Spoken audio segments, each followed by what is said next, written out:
ممكن كلمة بنانة في سورة الإنسان؟ سؤال حلو، بس مبدئيا كلمة بنانة في سورة القيامة مش في سورة الإنسان، عشان الصورتين ورا بعض في المصحف فأنت اتلخبطت.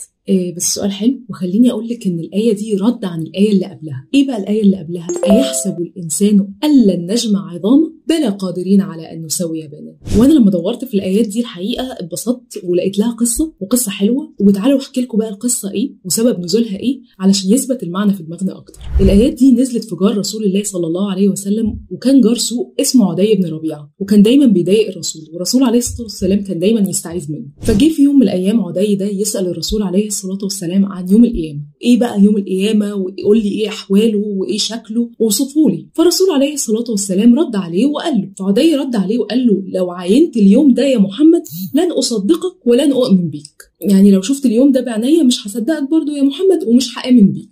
وسأل عدي سؤال استنكاري جدا وقال له: